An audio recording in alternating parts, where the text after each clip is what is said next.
Hi കൂട്ടുകാരെ, എല്ലാവരും സുഖമായിരിക്കുന്നല്ലോ അല്ലേ? എന്തൊക്കെയുണ്ട് വിശേഷങ്ങൾ? കൂട്ടുകാരെ, നിങ്ങൾ അഫർമേഷൻസിനെ കുറിച്ച് കേട്ടിട്ടില്ലേ? ഈയിടെ പലപ്പോഴും സോഷ്യൽ മീഡിയയിൽ ചർച്ചയാവുകയും പലപ്പോഴും തെറ്റിദ്ധരിക്കപ്പെടുകയും ചെയ്തിട്ടുള്ള ഒരു കാര്യമാണ് അഫർമേഷൻസ് എന്നുള്ളത്. ശരിക്കും എന്താണ് അഫർമേഷൻസ്? അതെങ്ങനെ നമ്മുടെ ജീവിതത്തെ മാറ്റുന്നു? I am Jibi, a certified life coach, relationship and mindset coach. കൂട്ടുകാരെ, അഫർമേഷൻസ് എന്നാൽ നമ്മൾ നമ്മളോട് തന്നെ ആവർത്തിച്ച് പറയുന്ന വിശ്വാസ പ്രസ്താവനയാണ് ഈ അഫർമേഷൻസ് എന്ന് പറയുന്നത്. കൂട്ടുകാരെ, അങ്ങനെയാണെങ്കിൽ അഫർമേഷൻസ് ആവർത്തിച്ച് പറഞ്ഞതുകൊണ്ട് നമ്മുടെ ജീവിതം മാറുമോ? ഒരിക്കലുമില്ല. നമ്മൾ നമ്മളോട് തന്നെ ജീവിതത്തിൽ പലപ്പോഴും പോസിറ്റീവായും നെഗറ്റീവായിട്ടും അഫർമേഷൻസ് പറയാറുണ്ട്. എങ്ങനെയാണ് നമ്മൾ നെഗറ്റീവായിട്ട് അഫർമേഷൻ പറയുന്നത്? നമ്മൾ ചിലപ്പോഴെല്ലാം നമ്മുടെ ദൈനംദിന ജീവിതത്തിൽ എനിക്ക് പറ്റത്തില്ല, അതൊന്നും, ഞാൻ മടുത്തു, എന്നെ കൊണ്ടത് പറ്റത്തേയില്ല, എനിക്ക് അത്രയ്ക്കും കഴിവൊന്നുമില്ല, ഇത് നമ്മൾ ഇത്തരം വാക്കുകൾ നമ്മൾ അറിയാതെ പറയുന്നതാണ്. പക്ഷേ അത് നമ്മുടെ മനസ്സിലേക്ക് ആവർത്തിച്ച് പറയുമ്പോൾ നമ്മൾ അറിയാതെ തന്നെ നമ്മുടെ മനസ്സിലേക്ക് കയറി പോകും. പിന്നീട് നമുക്ക് മടിയും അലസതയും കൂടുതലായിട്ട് സംഭവിക്കുന്നു. ഇത് പലപ്പോഴും നിങ്ങൾക്ക് സംഭവിച്ചിട്ടുള്ള ഒരു കാര്യമല്ലേ? അവിടെയാണ് പോസിറ്റീവ് അഫർമേഷന്റെ പ്രത്യേകത എന്ന് പറയുന്നത്. അതായത് എന്താണോ നമുക്ക് വേണ്ടത് അത് പോസിറ്റീവ് അഫർമേഷൻ ആക്കി അതിലേക്ക് നമ്മുടെ ശ്രദ്ധയും ഊർജവും എല്ലാം കൊടുത്തുകൊണ്ട് നമ്മൾ ആവർത്തിച്ച് ബോധപൂർവം പറയുന്നു. ഉദാഹരണത്തിന്, എനിക്ക് ഡ്രൈവ് ചെയ്യാൻ പേടിയാണ്. അപ്പോൾ ഈ പേടി എന്ന വാക്ക് വീണ്ടും വീണ്ടും നമ്മുടെ മനസ്സിലേക്ക് വന്നുകൊണ്ടേയിരിക്കുന്നു. ഇപ്പൊ നമ്മൾ പോസിറ്റീവ് അഫർമേഷൻ ആക്കിയിട്ട് എനിക്ക് പേടിയില്ലാതെ ഡ്രൈവ് ചെയ്യാൻ പറ്റും, ഇങ്ങനെ പറഞ്ഞാൽ ശരിയാകുമോ? അതും തെറ്റാണ്. അവിടെയും പേടി എന്ന വാക്കാണ് നമ്മൾ വീണ്ടും വീണ്ടും ഉപയോഗിക്കുന്നത്. അപ്പൊ എങ്ങനെയാണ് പറയേണ്ടത്? എനിക്ക് ആത്മവിശ്വാസത്തോടു കൂടി ഡ്രൈവ് ചെയ്യാൻ സാധിക്കുന്നതിന് നന്ദി.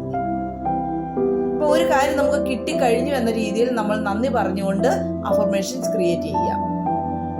ഇപ്പോൾ ഒരു കുട്ടി എക്സാമിന് വേണ്ടി പ്രിപ്പയർ ചെയ്യുമ്പോൾ എനിക്ക് തോൽക്കാതെ പഠിക്കാൻ പറ്റും, അപ്പോഴും തോൽവി എന്ന വാക്കാണ് വീണ്ടും വീണ്ടും ആവർത്തിക്കുന്നത്. അപ്പോൾ പറയേണ്ടത് എങ്ങനെയാണ്?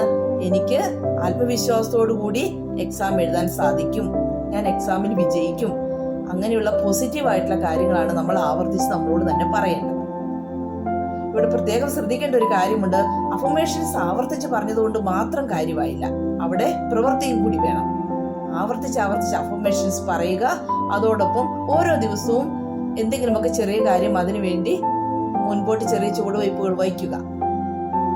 ലോ ഓഫ് അട്രാക്ഷൻ എന്ന ആശയത്തിൽ അഫർമേഷൻസിന് വലിയൊരു പങ്കുണ്ട്. അതായത് നമ്മൾ എന്താണോ ആവർത്തിച്ച് പറയുന്നത്, നമ്മുടെ ശ്രദ്ധയും ഊർജവും എല്ലാം ഏതിലേക്കാണ് കൂടുതൽ ഫോക്കസ് ചെയ്യുന്നത്, അത് നമ്മുടെ ജീവിതത്തിലേക്ക് ആകർഷിക്കപ്പെടുന്നു. അതുകൊണ്ട് തന്നെ കൂട്ടുകാരെ, നമ്മൾ നമ്മളോട് തന്നെ പറയുന്ന വാക്കുകൾ ശ്രദ്ധിക്കുക. എപ്പോഴും പോസിറ്റീവായിട്ടിരിക്കുക എന്ന് പറയുന്നത് അതുകൊണ്ടാണ്. കൂട്ടുകാരെ, എപ്പോഴും നമുക്ക് ഹാപ്പി ആയിരിക്കാൻ പറ്റുമോ? തീർച്ചയായിട്ടും സാധിക്കും. എപ്പോഴൊക്കെയാണോ നമുക്ക് നെഗറ്റീവ് ചിന്തകൾ വരുന്നത്, ആ സമയത്ത് ഇത്തരം പോസിറ്റീവ് അഫർമേഷൻ പറയുക, നമ്മുടെ ചിന്തകളിലെ പോസിറ്റീവായിട്ടുള്ള കാര്യങ്ങളിലേക്ക് മാറ്റിവിടുക. അപ്പോൾ നാളെ മുതൽ ഒരു കാര്യം ചെയ്യുക. നാളെ മുതൽ നിങ്ങൾ എഴുന്നേൽക്കുന്ന സമയം ഒരു 2-3 പോസിറ്റീവ് അഫർമേഷൻസ് ക്രിയേറ്റ് ചെയ്ത് ആവർത്തിച്ച് പറയുക. കിടക്കാൻ നേരത്തും അത് തന്നെ ചെയ്യുക. അതിൻ്റെ ഇടയ്ക്കും എപ്പോഴൊക്കെ സമയം കിട്ടുമോ അത് പറയുക. തീർച്ചയായിട്ടും നമ്മുടെ മനസ്സിന് ഒരു മാറ്റമുണ്ടാകും. നിങ്ങളതൊന്ന് ശ്രമിച്ചു നോക്കൂ. എൻ്റെ ജീവിതത്തിൽ പോസിറ്റീവ് അഫർമേഷൻസിന് വളരെയധികം പ്രാധാന്യമുണ്ട്. ഞാൻ പലപ്പോഴും ഇപ്പോൾ നെഗറ്റീവ് ചിന്തകളെല്ലാം വരുമ്പോൾ തന്നെ ഇത്തരം പോസിറ്റീവ് അഫർമേഷൻസിലൂടെയാണ് ഞാൻ അതിനെ മറികടക്കുന്നത്. അതുകൊണ്ടാണ് ഞാൻ നിങ്ങളോട് പറയുന്നത്. അപ്പോൾ കൂട്ടുകാരെ, നിങ്ങൾ എന്താണ് ചെയ്യേണ്ടത്? നാളെ രാവിലത്തേക്ക് 2-3 പോസിറ്റീവ് അഫർമേഷൻസ് സെലക്ട് ചെയ്യുക. എന്നിട്ട് അത് ആ ദിവസം പല പ്രാവശ്യം ആവർത്തിച്ച് പറയുക. 5 to 10 ടൈംസ് ആവർത്തിച്ച് പറയുക. അതോടൊപ്പം തന്നെ ചെറിയൊരു ചുവടുവയ്പ്പും കൂടി മുൻപോട്ട് നടത്തുക. ഓക്കെ?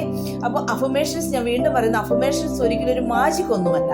പക്ഷേ നമ്മളത് ആവർത്തിച്ച് പറയുമ്പോൾ, അതിലേക്ക് കൂടുതൽ ശ്രദ്ധ കൊടുക്കുമ്പോൾ, അതിലേക്ക് നമ്മുടെ ഊർജം, ചിന്ത എല്ലാം അതിലേക്ക് കൂടുതലായി ഫോക്കസ് ചെയ്യുമ്പോൾ അത് നമ്മുടെ ജീവിതത്തെ തീർച്ചയായിട്ടും മാറ്റാനുള്ള കഴിവുണ്ട് അഫർമേഷൻസിന്. അപ്പൊ എല്ലാവരും ഒന്ന് ചെയ്തു നോക്കുക. അഫർമേഷൻസ് നമ്മുടെ ചിന്തകളെ സ്വാധീനിക്കാൻ സാധിക്കും. ചിന്തകളാണ് നമ്മുടെ തീരുമാനങ്ങളെ രൂപപ്പെടുത്തുന്നത്. ഈ തീരുമാനങ്ങളിലൂടെയാണ് നമ്മൾ ഓരോ പ്രവൃത്തികളും ചെയ്യുന്നത്. ഇങ്ങനെയുള്ള ചെറിയ ചെറിയ പ്രവൃത്തികളിലൂടെയാണ് നമ്മുടെ ജീവിതം രൂപപ്പെടുന്നത്. അതുകൊണ്ട് തന്നെ കൂട്ടുകാരെ, ചെറിയ ചെറിയ അഫർമേഷൻസ് പ്രാക്ടീസ് ചെയ്യൂ. അതോടൊപ്പം തന്നെ അതിന് വേണ്ടിയിട്ടുള്ളതായിട്ടുള്ള ചെറിയ ചെറിയ പ്രവർത്തനങ്ങൾ നടത്തുക. എല്ലാം ഭംഗിയായി തീരും. എല്ലാവർക്കും നല്ലത് വരട്ടെ. നല്ലൊരു ദിവസം ആശംസിക്കുന്നു. Thank you. അതുപോലെ തന്നെ കൂട്ടുകാരെ, വീഡിയോ ഇഷ്ടമായ ലൈക്ക്, ഷെയർ, സബ്സ്ക്രൈബ് ചെയ്യാൻ ആരും മറക്കല്ലേ കേട്ടോ.